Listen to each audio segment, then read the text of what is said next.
ਦੂਜੇ ਦੀ ਨਿੰਦਿਆ ਵਿੱਚ ਜਾਂਦੇ ਹੈ, ਦੂਜੇ ਦਾ ਬੁਰਾ ਸੋਚਣ ਵਿੱਚ ਜਾ ਰਹੇ ਹਨ। ਰਹਾਓ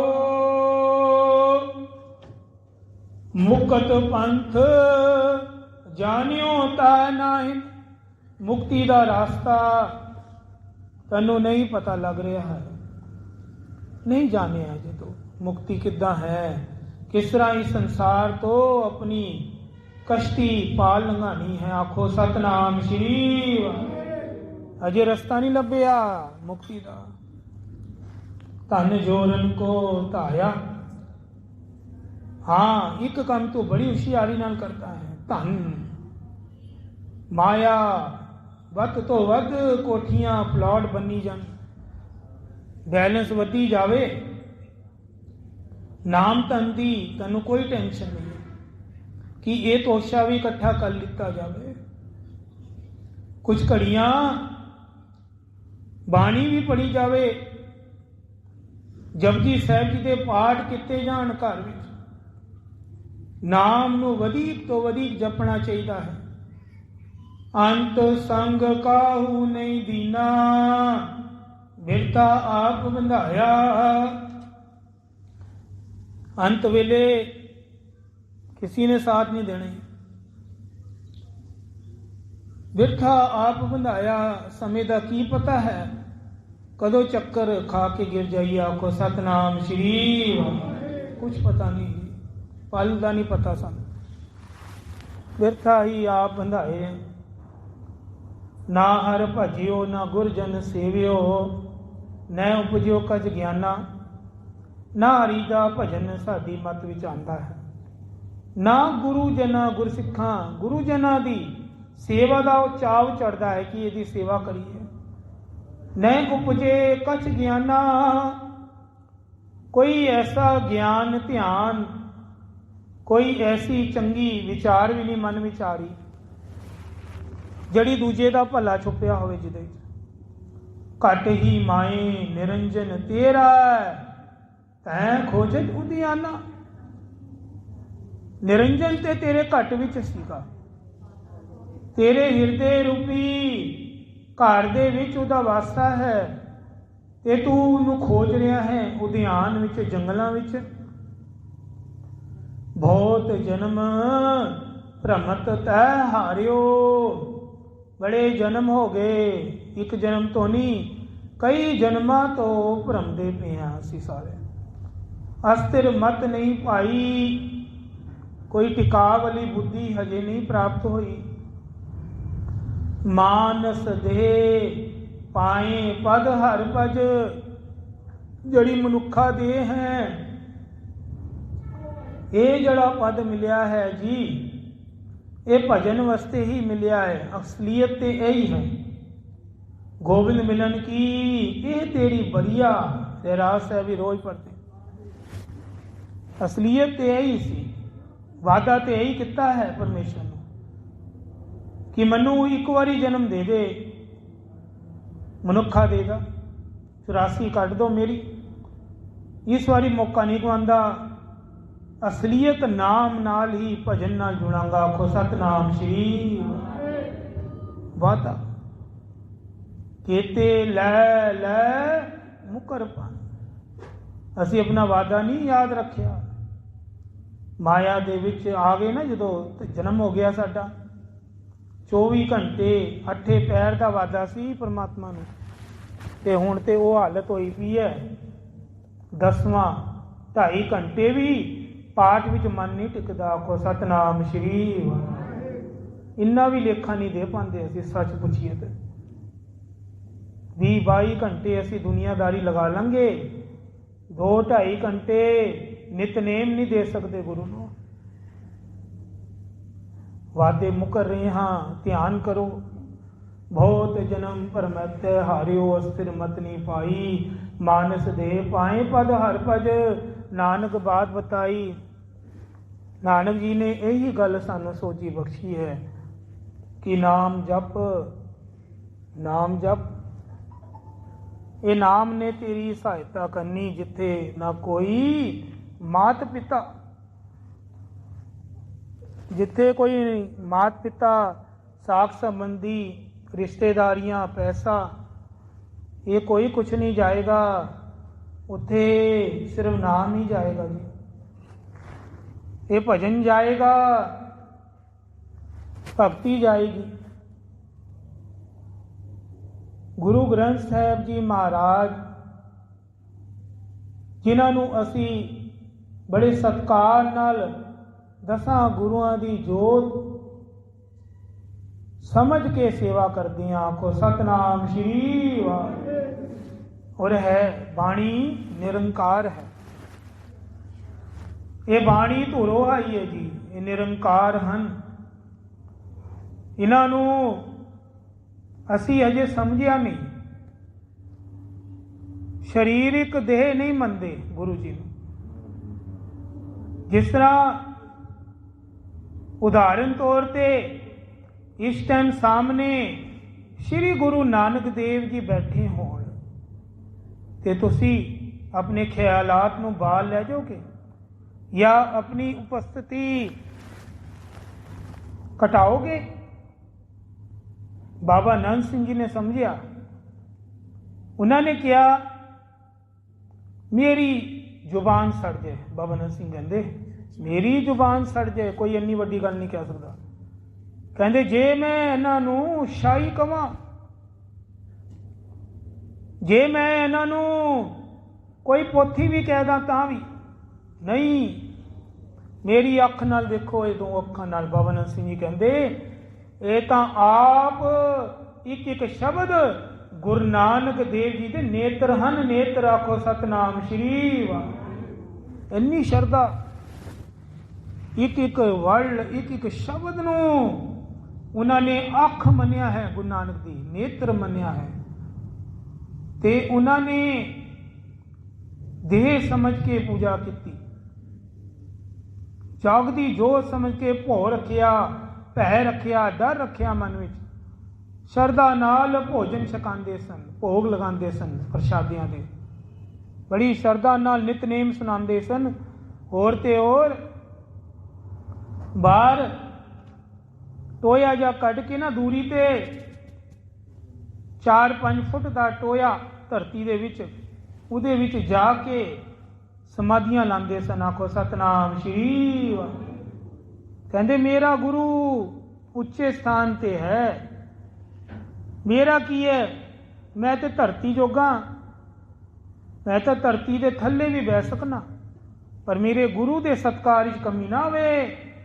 वो तख्तां दे मालक हन, उन्होंने उच्चा ही नज़र आंदा सी गुरु, कि गुरु उच्चे होण, मैं नीवे होवां नीवा। एक बार कोई प्रेमी बाबा जी ते तंज कसी है उन्हें, बाबा नंद सिंह जी ते, कहते इहदे नाल की हो जाएगा, तुसी टोया पट के धरती विच बैठे हो, इहदे नाल परमात्मा मिल जाएगा। देखो नुकता चुनी वाला किसी भी गल ते बहस पा सकता है जी, कोई भी गल होए वो तो शरदा नूं भी ठेस पहुँचा दिंदा नुकता चुनी वाला, उदों कुछ पता नहीं लगता मैं की कह रहा। बाबा नंद सिंह जी बड़े ही मौज विच आ गए, कहते भाई सिखा मैं की करा, मैं की करा, मैं टोया गढ़ के तां बैठा हाँ कि जदों तेरे वर्गे गुरमुख प्यारे इधरों लंघदे हन ना, तेरे चरना दी मिट्टी धूल उड़ के मेरे वर्गे पापी दे मत्थे ते लग जांदी। आखो सतनाम श्री। हुण दस फायदा है कि नहीं है? उहदे भी हाथ जुड़ के जिहड़ा निंदक सी ना, वो भी कहंदा महाराज तुहाडी अवस्था तुसी जाणो, तुसी तां साडे वर्गियां नूं भी इन्नी उस्तत करती मेरी कि मेरी चरण की धूड़ तुहानूं। उन्हों का भाव यह नहीं सी कि वह वड्डा सी, वड्डा नहीं सी वो कहंदे संगत की धूड़ उड़ उड़ के मेरे नेत्रां ते पैण, मेरे मत्थे ते लगन, और इस तो वधिया सुभाव समा की होएगा। बाबा नंद सिंह जी संगत का सत्कार करते सन। जिथे गुरु ग्रंथ साहिब जी की बाणी का सत्कार करना है भाई, उते साधु जना की धूड़ भी मंगनी है, ਸਾਧ ਸੰਗਤ ਦੀ ਧੂੜ ਵੀ ਮੰਗਣੀ ਹੈ। ਇਹਨਾਂ ਦਾ ਵੀ ਉਹੀ ਸਤਕਾਰ ਹੈ ਜਿਹੜਾ ਸ੍ਰੀ ਗੁਰੂ ਗ੍ਰੰਥ ਸਾਹਿਬ ਜੀ ਦਾ ਬਾਣੀ ਦਾ ਸਤਕਾਰ ਹੈ ਜੀ। ਇਸ ਭੁਲੇਖੇ ਨੂੰ ਦੂਰ ਕਰ ਦੋ, ਕਿਉਂਕਿ ਕਈ ਇਸ ਗੱਲ ਨੂੰ ਆਪਣੇ ਮਨ ਵਿੱਚ ਨਹੀਂ ਬਿਠਾ ਪਾਉਂਦੇ ਧਿਆਨ ਨਾਲ। ਉਹ ਗੁਰੂ ਦਾ ਸਤਕਾਰ ਤੇ ਵੱਧ ਤੋਂ ਵੱਧ ਕਰਨਾ ਚਾਹੁੰਦੇ ਹਨ, ਪਰ ਜਿੱਥੇ ਕੋਈ ਗੁਰਸਿੱਖ ਪਿਆਰਾ ਜਾਂ ਗੁਰਮੁਖ ਪਿਆਰਾ ਪਿਆਰ ਨਾਲ ਅੱਗੇ ਹੁੰਦਾ ਹੈ, ਉਹਨੂੰ ਕਈ ਵਾਰ ਪਰੇ ਵੀ ਕਰ ਦਿੰਦੇ ਹਨ। ਆਖੋ ਸਤਨਾਮ ਸ਼੍ਰੀ। ਨਹੀਂ, ਇਹ ਜਿਹੜਾ ਪਰਮਾਤਮਾ ਹੈ ਨਾ, ਇਹਦੇ ਗੁਣ ਹਨ ਜੀ। ਇਹ ਜਿਹੜੀ ਪਹਿਲੀ ਪੌੜੀ ਦਾ ਪਾਠ ਕਰਦੇ ਆ ਨਾ ਜਪਜੀ ਸਾਹਿਬ, ਇੱਕ ਓੰਕਾਰ ਸਤਨਾਮ ਕਰਤਾ ਪੁਰਖ ਨਿਰਭਉ ਨਿਰਵੈਰ, ਇਹ ਉਹਨਾਂ ਦੇ ਗੁਣ ਦੱਸੇ ਗਏ ਪਰਮਾਤਮਾ ਦੇ ਕਿ ਉਹ ਕਦੀ ਵੀ ਕਿਸੇ ਕੋਲ ਡਰਦਾ ਨਹੀਂ ਹੈ, ਨਿਰਭਉ ਹੈ, ਨਿਰਵੈਰ, ਕਿਸੇ ਨਾਲ ਵੈਰ ਨਹੀਂ ਰੱਖਦੇ ਪਰਮਾਤਮਾ, ਉਹਨਾਂ ਦਾ ਸੁਭਾਅ ਹੈ ਜੀ। ਇੱਕ ਵਾਰ ਇੱਕ ਮਹਾਂਪੁਰਸ਼ ਨਾ ਕਿਸੇ ਜਲ ਨਦੀ ਦੇ ਕਿਨਾਰੇ ਬੈਠੇ ਸਨ। ਉੱਥੇ ਧਿਆਨ ਨਾਲ ਨਦੀ ਵਿੱਚ ਦੇਖੀ ਜਾ ਰਹੇ ਹਨ, ਕਾਫੀ ਦੇਰ ਹੋ ਗਈ। ਕੀ ਦੇਖਦੇ ਹਨ? ਇੱਕ ਬਿੱਛੂ ਜਿਹੜਾ ਧਰਤੀ ਦਾ ਜੀ ਹੈ, ਉਹ ਨਦੀ ਵੱਲ ਜਾਈ ਜਾਂਦਾ ਹੈ, ਪਾਣੀ ਦੇ ਵਿੱਚ ਛਲਾਂਗ ਮਾਰ ਕੇ ਡੁੱਬ ਗਿਆ ਹੈ। ਮਹਾਂਪੁਰਸ਼ ਉਸ ਬਿੱਛੂ ਨੂੰ ਆਪਣੇ ਕੋਮਲ ਹੱਥਾਂ ਨਾਲ ਫੜ ਕੇ ਬਾਹਰ ਲਿਆਂਦੇ ਹਨ, ਪਰ ਉਹ ਬਿੱਛੂ, ਉਹਦਾ ਸੁਭਾਅ ਹੈ, ਉਹ ਮਹਾਂਪੁਰਸ਼ਾਂ ਨੂੰ ਜ਼ਹਿਰੀਲਾ ਡੰਕ ਮਾਰਦਾ ਪਿਆ। ਆਖੋ ਸਤਨਾਮ ਸ਼੍ਰੀ। ਹੱਥੋਂ ਖੂਨੋ ਖੂਨ ਹੋ ਗਿਆ ਮਹਾਂਪੁਰਸ਼ਾਂ। ਫਿਰ ਬਿੱਛੂ ਡਿੱਗਿਆ ਪਾਣੀ 'ਚ, ਫਿਰ ਕੱਢਿਆ, ਫਿਰ ਉਹਨੇ ਡੰਕ ਮਾਰਿਆ ਜ਼ੋਰ ਦੀ ਠਾਂ। ਜਿਹੜਾ ਬਚਾ ਰਿਹਾ ਨਾ, ਉਹਨੂੰ ਹੀ ਮਾਰੀ ਜਾਂਦਾ ਬਿੱਛੂ। ਨਾਲ ਇੱਕ ਚੇਲਾ ਖੜਾ ਸੀ ਮਹਾਂਪੁਰਸ਼ਾਂ ਦਾ ਸਾਥੀ। ਕਹਿੰਦੇ ਮਹਾਂਪੁਰਸ਼ੋ, ਇਹ ਕੀ ਕਰਦੇ ਹੋ ਤੁਸੀਂ? ਉਹ ਬਿੱਛੂ ਤੁਹਾਨੂੰ ਡੰਕ ਤੇ ਡੰਕ, ਡੰਕ ਤੇ ਡੰਕ, ਡੰਕ ਤੇ ਡੰਕ ਮਾਰੀ ਜਾਂਦਾ ਹੈ, ਤੁਸੀਂ ਫਿਰ ਪਾਣੀ 'ਚ ਹੱਥ ਪਾਈ ਜਾਂਦੇ ਹੋ। ਉਹ ਕਹਿੰਦੇ ਭਾਈ, ਇਹਦਾ ਸੁਭਾਅ ਹੈ, ਇਹਦਾ ਕਸੂਰ ਨਹੀਂ ਹੈ ਬਿੱਛੂ ਦਾ, ਇਹਦਾ ਸੁਭਾਅ ਪੱਕ ਚੁੱਕਾ ਹੈ, ਇਹਨੇ ਡੰਕ ਹੀ ਮਾਰਨਾ ਹੈ। ਸੱਪ ਦਾ ਵੀ ਸੁਭਾਅ ਹੈ, ਡੰਕ ਹੀ ਮਾਰਨਾ ਉਹਨੇ, ਇਹਦੇ 'ਚ ਇਹਦਾ ਕੀ ਕਸੂਰ ਹੈ? ਉਹ ਕਹਿੰਦੇ ਫਿਰ ਤੁਸੀਂ ਜਿੱਦ ਕਿਉਂ ਕਰਦੇ ਹੋ? ਕਹਿੰਦੇ ਜੀ ਮੈਂ ਇਹਨੂੰ ਦੇਖ ਕੇ ਇੱਕ ਪ੍ਰੇਰਣਾ ਲੈ ਲਈ ਹੈ। ਪ੍ਰੇਰਣਾ, ਇੱਕ ਬਿੱਛੂ ਆਪਣਾ ਸੁਭਾਅ ਨਹੀਂ ਛੱਡ ਰਿਹਾ ਤੇ ਮੈਂ ਆਪਣਾ ਸੁਭਾਅ ਕਿਉਂ ਛੱਡਦਾ? ਆਖੋ ਸਤਨਾਮ ਸ਼੍ਰੀ ਵਾਹਿਗੁਰੂ। ਮੇਰਾ ਕੰਮ ਹੈ ਕਿਸੇ ਡੁੱਬਦੇ ਨੂੰ ਬਚਾਉਣਾ। ਕੋਈ ਨਦੀ ਦੇ ਅੰਦਰ ਡੁੱਬਦਾ ਹੈ, ਮੇਰਾ ਫਰਜ਼ ਬਣਦਾ ਹੈ ਉਹਦਾ ਭਲਾ ਕਰਨਾ, ਉਹਨੂੰ ਬਾਹਰ ਕੱਢਣਾ। ਮੈਂ ਇਹਨੂੰ ਕੱਢ ਕੇ ਰਾਂਗਾ, ਇਹਦੀ ਮੌਤ ਨਾ ਹੋ ਜਾਏ ਬਿੱਛੂ ਦੀ, ਭਾਵੇਂ ਇਹ ਮੈਨੂੰ ਡੰਗੀ ਜਾਵੇ, ਭਾਵੇਂ ਇਹ ਮੈਨੂੰ ਆਪਣਾ ਜ਼ਹਿਰ ਦੇਈ ਜਾਵੇ। ਇਹ ਜਿਹੜੇ ਸੰਤ ਮਹਾਂਪੁਰਸ਼ ਹੁੰਦੇ ਹਨ, ਇਹ ਪਰਉਪਕਾਰੀ ਹੁੰਦੇ ਜੀ। ਇਹਨਾਂ ਵਿੱਚ ਨਾ ਦਇਆ ਹੁੰਦੀ ਹੈ, ਦੂਜੇ ਦੇ ਉੱਪਰ ਤਰਸ ਹੁੰਦਾ ਹੈ, ਰਹਿਮਤ ਬਰਕਤਾਂ ਹੁੰਦੀ ਹੈ, ਇਹਨਾਂ ਦੀ ਅੰਮ੍ਰਿਤ ਦ੍ਰਿਸ਼ਟ ਹੁੰਦੀ ਹੈ। ਅੰਮ੍ਰਿਤ ਬੜੀ ਹੀ, ਜਿੰਨਾ ਮਰਜ਼ੀ ਕੋਈ ਨਿੰਦਕ ਇਹਨਾਂ ਦੀ ਨਿੰਦਿਆ ਕਰ ਲੇ ਮਹਾਂਪੁਰਸ਼ਾਂ ਦੀ, ਇਹ ਤਾਂ ਵੀ ਨਾ ਉਹਦੇ ਵੱਲ ਦੇਖ ਕੇ ਇਹੀ ਸੋਚਦੇ ਹਨ, ਦਇਆ ਆ ਰਹੀ ਹੈ ਵਿਚਾਰੇ ਤੇ, ਦਇਆ ਆ ਰਹੀ ਹੈ ਮੈਨੂੰ, ਕਿ ਇਹਨੂੰ ਮੈਂ ਕੀ ਹੁਣ ਕਵਾਂ ਕਿ ਇਹਦਾ ਜਨਮ ਸਫਲਾ ਹੋ ਜਾਵੇ, ਇਹਦਾ ਪਾਰ ਉਤਾਰਾ ਹੋ ਜਾਵੇ ਕਿਸੇ ਵੀ ਤਰ੍ਹਾਂ, ਜਿਸ ਤਰ੍ਹਾਂ ਹੁਕਮਨਾਮਾ ਅੱਜ ਆਇਆ ਹੈ, ਨਿੰਦਿਆ ਦੇ ਉੱਪਰ ਹੀ ਆਇਆ ਨਾ। ਤੇ ਹੁਣ ਮਹਾਂਪੁਰਸ਼ ਜਿੰਨੇ ਵੀ ਹੁੰਦੇ ਹਨ, ਚਾਹੇ ਸੰਸਾਰ ਵਿੱਚ ਅਨੇਕਾਂ ਹੀ ਮਹਾਂਪੁਰਸ਼ਾਂ ਨੇ ਜਨਮ ਲੈ ਲਿਆ ਹੈ, ਅਨੇਕਾਂ ਹੀ। ਬਾਬਾ ਆਨੰਦ ਸਿੰਘ ਜੀ, ਨਾਨਕਸਰ ਕਲੇਰਾਂ, ਈਸ਼ਰ ਸਿੰਘ ਜੀ, ਰਾੜਾ ਸਾਹਿਬ ਜੀ, ਅਤਰ ਸਿੰਘ ਜੀ ਮਸਤੂਮਾਣੇ ਵਾਲੇ, ਕਰਮ ਸਿੰਘ ਜੀ ਹੋਤੀ ਮਰਦਾਨ, ਗਿਆਨੀ ਸ਼ੀਤਲ ਸਿੰਘ ਜੀ, ਇਸ ਸਥਾਨਾਂ ਦੇ ਮਹਾਂਪੁਰਸ਼, ਅਨੇਕਾਂ ਹੀ ਮਹਾਂਪੁਰਸ਼, ਦਇਆ ਦਲ, ਪਰਉਪਕਾਰੀ ਸੰਤ, ਅਲੱਗ-ਅਲੱਗ ਤਰੀਕੇ ਨਾਲ ਉਹਨਾਂ ਨੇ ਜੈਸੀ ਪਰਮਾਤਮਾ ਨੇ ਡਿਊਟੀ ਲਾਈ ਨਾ, ਉਸੀ ਸੁਭਾਵ ਨਾਲ ਉਹਨਾਂ ਨੇ ਭਲਾ ਕੀਤਾ ਹੈ ਜੀ। ਕੋਈ ਕਵੇ ਕਿ ਉਹ ਮਹਾਂਪੁਰਸ਼ ਇੱਦਾਂ ਕਰਦੇ, ਇੱਦਾਂ ਨਹੀਂ ਕਹਿਣਾ। ਉਹਨਾਂ ਦੀ ਆਪਸ ਵਿੱਚ ਜਿਹਨੂੰ ਕਹਿੰਦੇ ਨਾ ਮੇਲ ਨਹੀਂ ਕਰਨਾ, ਤੁਸੀਂ ਖਾਲੀ ਹੋ ਜਾਓਗੇ।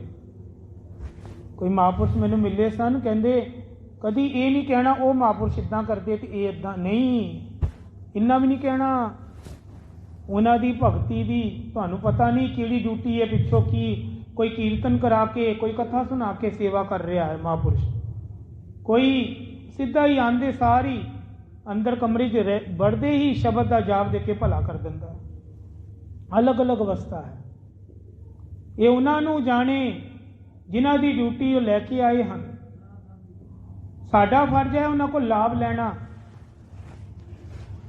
ਸਾਡਾ ਫਰਜ਼ ਹੈ ਹਰੀਜਨ ਦੀ ਸੇਵਾ ਕਰਨੀ। ਸਾਡਾ ਜੋ ਮੁੱਖ ਜੋ ਹੈ ਉਹ ਇਹੀ ਹੋਣਾ ਚਾਹੀਦਾ ਹੈ ਕਿ ਸਹੀ ਪਿਆਰੇ ਮੇਲ ਜਿਨ੍ਹਾਂ ਮਿਲਿਆ ਤੇਰਾ ਨਾਮ ਚਿਤਾਵੇ। ਉਹਨਾਂ ਦਾ ਮੁਖੜਾ ਦੇਖ ਕੇ ਸਾਡੇ ਅੰਦਰ ਨਾਮ ਔਰ ਬਾਣੀ ਚੱਲ ਜਾਏ।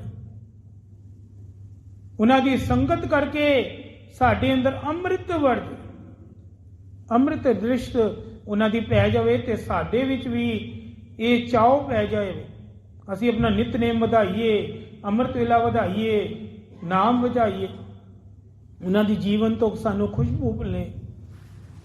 ਇਹ ਸਭ ਉਸ ਪਰਮਾਤਮਾ ਦੀ ਦਇਆ ਦ੍ਰਿਸ਼ਟੀ ਨਾਲ ਹੀ ਹੋਣਾ ਹੈ। ਇਸ ਕਰਕੇ ਸ੍ਰੀ ਗੁਰੂ ਗ੍ਰੰਥ ਸਾਹਿਬ ਜੀ ਦੇ ਚਰਨਾਂ ਵਿੱਚ ਇਹ ਹੀ ਬੇਨਤੀ ਕਰਦੇ ਹਾਂ, ਮਹਾਰਾਜ ਭੁੱਲਨ ਅੰਦਰ ਸਭ ਕੋ ਅਭੁੱਲ ਗੁਰ ਕਰਤਾਰ। ਆਪ ਜੀ ਦੀ ਦਇਆ ਸ੍ਰਿਸ਼ਟੀ ਦ੍ਰਿਸ਼ਟੀ ਰੱਖਣਾ ਮਹਾਰਾਜ, ਸਾਨੂੰ ਡੁੱਬਦਿਆਂ ਨੂੰ ਤਾਰ ਲਓ, ਸਾਨੂੰ ਆਪਣੇ ਨਾਮ ਨਾਲ ਸ਼ਰਧਾ ਨਾਲ ਭਾਵਨਾ ਨਾਲ ਜੋੜ ਕੇ ਰੱਖਣਾ ਜੀ। ਆਓ ਸਾਰੇ ਹੀ ਸਿਮਰਨ ਵਿੱਚ ਸਮਾਪਤੀ ਜੀ। ਵਾਹਿਗੁਰੂ ਵਾਹਿਗੁਰੂ ਵਾਹਿਗੁਰੂ ਵਾਹਿਗੁਰੂ।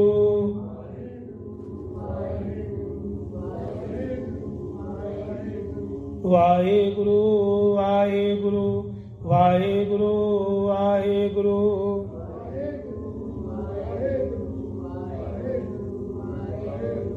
ਵਾਹਿਗੁਰੂ ਵਾਹਿਗੁਰੂ ਵਾਹਿਗੁਰੂ ਵਾਹਿਗੁਰੂ।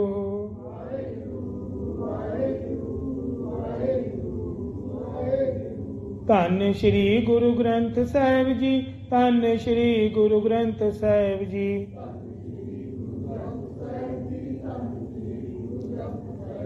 ਧੰਨ ਗੁਰੂ ਕਲਗੀਆਂ ਵਾਲੇ ਜੀ, ਧੰਨ ਗੁਰੂ ਬਾਜਾਂ ਵਾਲੇ ਜੀ।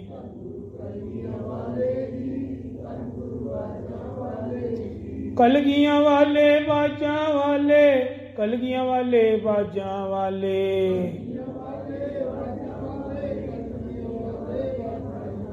ਧੰਨ ਗੁਰੂ ਗੋਬਿੰਦ ਸਿੰਘ ਸਾਹਿਬ, ਧੰਨ ਗੁਰੂ ਗੋਬਿੰਦ ਸਿੰਘ ਸਾਹਿਬ।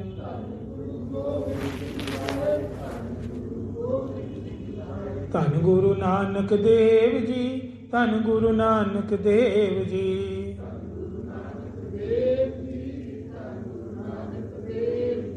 ਧੰਨ ਗੁਰੂ ਨਾਨਕ, ਧੰਨ ਗੁਰੂ ਨਾਨਕ, ਧੰਨ ਗੁਰੂ ਨਾਨਕ, ਧੰਨ ਗੁਰੂ ਨਾਨਕ।